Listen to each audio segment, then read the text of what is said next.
Good morning সবাই। তোমরা নিশ্চয়ই খুব ভালো আছো। আর একটা দিনের শুরু হলো। তো আমি সকালবেলা উঠেই যেটা করি, একটু গাছগাছালিটা দেখে নিই। আর আজকে অন্য কাজ ছিল, তাই একটু দেরি হয়ে গেছে। এখন সকালবেলা উঠে গাছ দেখার সময় পাইনি আজকে। তো তারপরে চলে এসেছি বারান্দায়। আর গাছগুলোতে জল দেবো। আজকে ওদের জন্য অন্য খাবার নেই, তাই সেই তোমরা তো জানোই আমি এটা কিসের জল দিলাম। হ্যাঁ, একদম ঠিক ধরেছ। এটা এসির জল জমা হয়, তো এটাই গাছে দিয়ে দিলাম।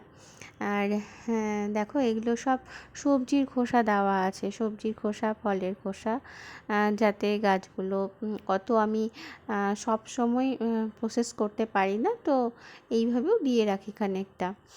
ফুলের গাছে অবশ্য সেইভাবে দেই না।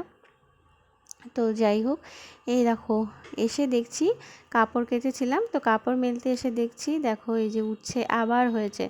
মানে এই গাছটা এত উচ্ছে দিল, দুটো গাছে উচ্ছে শেষই হচ্ছে না যেন। আর যখনই উচ্ছে দেখতে পাচ্ছি তখনই এত আনন্দ হচ্ছে, কি বলবো। মানে খাওয়ার থেকে তোলার আনন্দটা বেশি হচ্ছে। তো এই নিয়ে এটা দিয়ে 4বার হলো। হ্যাঁ, 4বার আমি উচ্ছে তুললাম। দেখো আরও উচ্ছে হয়ে আছে, এগুলো এখনও মানে পুষ্ট হয়নি, আরও একটু হবে, বড় হবে এগুলো আরও। আর আজকে দেখো আজকের মতো 4টে আমি উচ্ছে তুলেছি। তো খুব ভালো লাগছে। তোমরাও পারলে বাড়িতে আর কি উচ্ছে গাছ লাগাতে পারো, এমন কিছু খাটনির ব্যাপার না, এমন কিছু যত্নের ব্যাপার না।